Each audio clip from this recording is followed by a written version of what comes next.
जंगल में अभी बारिश हो रही है। चिड़िया के तीनों बच्चे बहुत डरे हुए हैं। उनकी माँ खाने की तलाश में घर से बाहर गई है। बच्चों ने पहली बार बारिश देखी है। उन्हें पता नहीं कि बारिश के समय पर क्या करना चाहिए। भैया अंदर आ जाओ, बाहर खतरा हो सकता है। माँ ने कहा है कि मेरे आने तक घोंसले से बाहर नहीं जाना।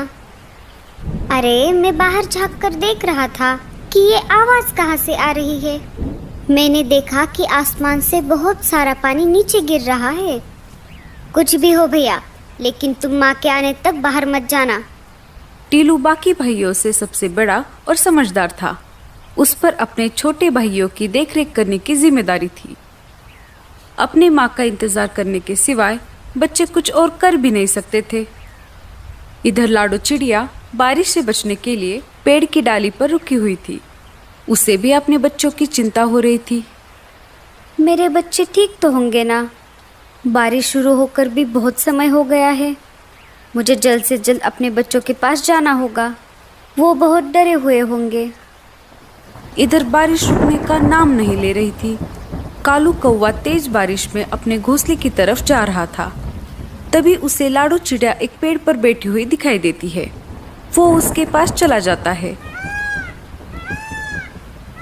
अरे लाडो, तुम यहाँ? तुम अभी तक घर नहीं गई?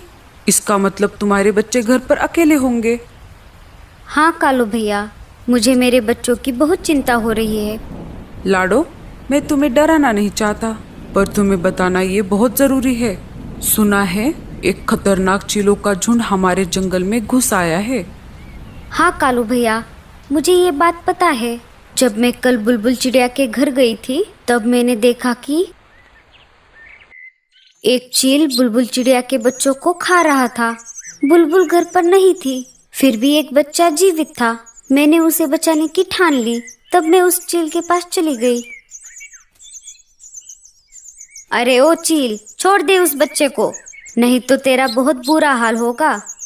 चील को गुस्सा आ गया और वो मुझसे कहने लगा, अरे ओ चिड़िया, तुम्हारा दिमाग तो ठीक है ना? भाग यहाँ से। अगर मेरा पेट भरा हुआ नहीं होता तो मैं तुम दोनों को भी खा जाता। पर देख लेना, आगे चलकर तुम मुझे कहीं पर दिखाई दोगी तो मैं तुम्हें नहीं छोड़ूंगा। मैं तुम्हें उसी समय खा जाऊंगा और डकार तक नहीं लूंगा। ऐसा कहकर चील वहां से उड़ गया कालू भैया। तभी वहां पर बुलबुल चिड़िया आ गई। उसने देखा तो वो बहुत दुखी हो गई, क्योंकि चील उसके 2 बच्चों को खा चुका था। अरे ये क्या हो गया? मेरा तो सब कुछ लूट गया। ये सब किसने किया? मैं उसे नहीं छोड़ूंगी।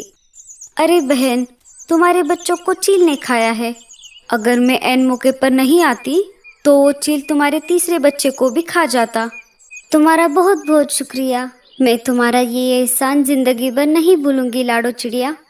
पर मैं अब उस चील को नहीं छोड़ूंगी। मैं उसे जान से मार दूंगी। वो मेरे आखिरी बच्चे को कभी भी खाने आ सकता है। अरे बहन, जल्दबाजी में गलत कदम मत उठाना। वो सिर्फ तुम्हारे बच्चों का ही नहीं, जंगल के बाकी पंछियों का भी शिकार कर रहा है। उसे हमें झांसे में फंसाना होगा और फिर हम उसको उसके किए की सजा देंगे। बिना सोच विचार किए जल्दबाजी में फैसला लेना गलत बात है।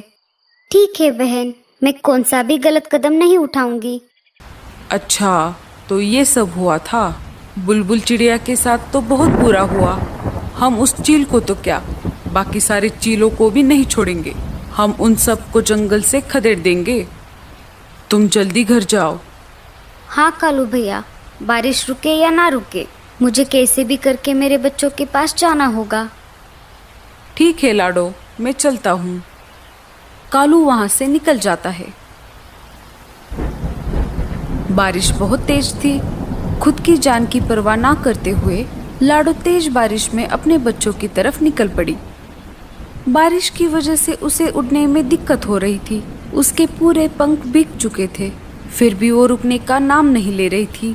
उसे अपने बच्चों के पास जो जाना था। वो देखो, अपना शिकार हमारी तरफ खुद चल कर आ रहा है। इस तेज बारिश में इसे खाने का मजा बहुत आएगा। अरे दोस्तों, मेरे पास तो मिर्च मसाला भी है। उस चिड़िया को खाकर हम तीनों का पेट भर जाएगा। लाडो चिड़िया शिकारी पंछियों के पास आ जाती है। अरे ओ चिड़िया, रुक जाओ, इतनी तेज बारिश में कहाँ जा रही हो? लाडो चिड़िया शिकारी पंछियों को देखकर बहुत डर जाती है। लाडो चिड़िया बहुत ही होशियार और समझदार थी, साथ ही साथ वो निडर भी थी। उसने चीलों के साथ सामना करने का फैसला लिया। जी जी, मैं अपने घर जा रही हूँ। ऐसे कैसे जाओगी? अब तुम हमारे इलाके में आ चुकी हो। अब तुम अपने घर जाने की बजाय सीधा हमारे पेट में जाने वाली हो। उनकी ये बात सुनकर लाडो चिड़िया बहुत डर जाती है। उसे कुछ भी समझ नहीं आ रहा था। तभी लाडो के मन में एक आइडिया आ जाती है।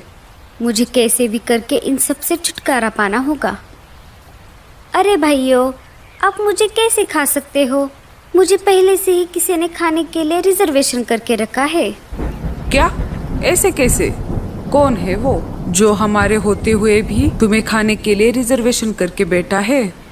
वो दूसरे तीसरे कोई नहीं, मेरे खुद के पति है, जो कि एक चील है। मैंने जन्म भर उनकी सेवा की, 3 प्यारे प्यारे बच्चे दिए, फिर भी वो मुझे खाना चाहते हैं। क्या कोई अपनी खुद की बीवी को खा सकता है भला? कौन अपने बीवी को खाना चाहेगा जो जंगल में बाकी सारे इतने पंछी हैं? हाँ भैया, कोई नहीं चाहेगा, पर मेरा पति चाहता है। यही नहीं, उसने मेरे 3 बच्चों को भी खा लिया है। अगर तुमने मुझे खा लिया तो वो तुम्हें नहीं छोड़ेंगे। मुझे खाने का हक सिर्फ उन्हीं का है। किसकी इतनी हिम्मत है जो हमसे टकराए?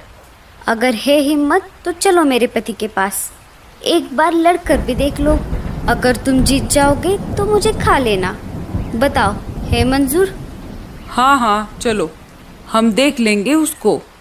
लाडो चिड़िया निकल पड़ी उस शिकारी चील की तलाश में जिसने बुलबुल चिड़िया के बच्चों को खाया था। लाडो चिड़िया आगे आगे उड़ रही थी और शिकारी चील उल्लू के साथ साथ पीछे उड़ रहा था। आखिर लाडो चिड़िया उन्हें लेकर शिकारी चील के इलाके में आ ही गई। अरे, ये चिड़िया तो मेरी तरफ ही आ रही है। कल तो ये मेरे हाथ से छूट गई थी, पर अभी मुझे बहुत भूख लगी है। मैं इसका शिकार करके इसे खा जाऊंगा। तुम यहाँ पर ही रुको। अगर उसने तुम्हें यहाँ पर देख लिया तो वो सतर्क हो जाएगा। मैं अकेले अकेले आगे जाती हूँ। जब वो मुझ पर हमला करने लगे तो तुम जल्द से वहाँ पर आ जाना। लाडो चिड़िया उन्हें वहाँ पर छोड़कर चील के पास आ जाती है। अरे वाह, आज शिकार खुद मेरी तरफ चल कर आ गया है।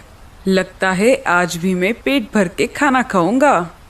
हाँ हाँ, कल भी तुमने मेरे छोटे छोटे बच्चों को खा लिया, आज मुझे खा लो। वैसे भी मैं जिंदा रहकर क्या करूँगी? मेरा तो सब कुछ लूट गया है। अरे वो बच्चे तेरे नहीं, उन पर मेरा अधिकार था। शिकारी चील उन दोनों की बातें सुन रहा था। उसे लाडो की बातों पर विश्वास होने लगा। इधर चील को लाडो की बात समझ नहीं आ रही थी, फिर भी उसने ये मौका हाथ से गंवाना नहीं चाहा। हाँ हाँ, जैसे मैंने बच्चों को खा लिया वैसे ही तुम्हें खा जाऊंगा। चील उड़कर लाडो चिड़िया पर हमला करने ही वाला था, तभी दूसरे शिकारी पंछियों ने उसका रास्ता रोक लिया। अरे बेटे, तने तो मौज ही कर दी। तनिक रुक जा जरा, वो हमरा शिकार है। अरे तुम सब कौन हो? उस पर सिर्फ मेरा अधिकार है। देखो देखो भाइयों, ये कैसे मेरे साथ सुलूक करते हैं। अरे बेटे, तनिक रुक जा जरा, नहीं तो तने यहीं पर ही खोल देंगे। ऐसा कहते ही उन दोनों में तेज लड़ाई शुरू हो गई। उन दोनों की लड़ाई देखकर उल्लू वहां से भाग गए। दोनों में इतनी तेज लड़ाई हो गई कि दोनों घायल हो गए और जमीन पर गिर गए। दोनों के शरीर से बहुत ज्यादा खून बह रहा था। लाडो दोनों के पास आकर बोली, क्यों, कैसी रही? मैंने तुम दोनों को उल्लू बनाया। ना ही मैं इसकी बीवी हूँ और ना ही इसने मेरे बच्चों को खाया है। मैंने जानबूझकर तुम दोनों में झगड़ा लगवाया ताकि जंगल के बाकी पशु पक्षी सुरक्षित रह सके। अब समझ आया, शक्ति से हमेशा युक्ति ही अच्छी होती है।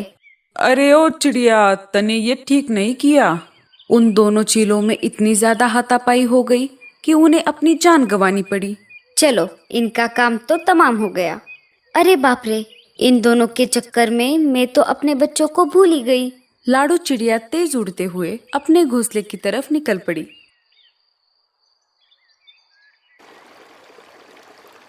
उसने देखा तो उसके घोंसले में पानी घुस गया था और उसके बच्चे भी कहीं पर दिखाई नहीं दे रहे थे। अरे नहीं, ये क्या हो गया? अरे बाप रे, मेरे बच्चे कहाँ पर गए? तभी वहां पर कालू कौवा आ जाता है। अरे लाडो, तुम रो मत, तुम्हारे बच्चे सही सलामत है। जब मैं मेरे घोंसले की तरफ जा रहा था तो मैंने देखा तो तुम्हारे घोंसले में पानी भर रहा था और बच्चे भी पानी में डूब रहे थे। मैं बच्चों को वहां से निकालकर अपने घोंसले में लेकर आया। चलो, बच्चे कब से तुम्हारा इंतजार कर रहे हैं। लाडो कालू कौवे के घर पर आ जाती है। अपनी माँ को देखकर बच्चों ने उसे अपने गले से लगा लिया। माँ, तुम कहाँ थी इतनी देर? हमने तुम्हारा कितना इंतजार किया। अगर कालू मामा नहीं होते तो क्या होता?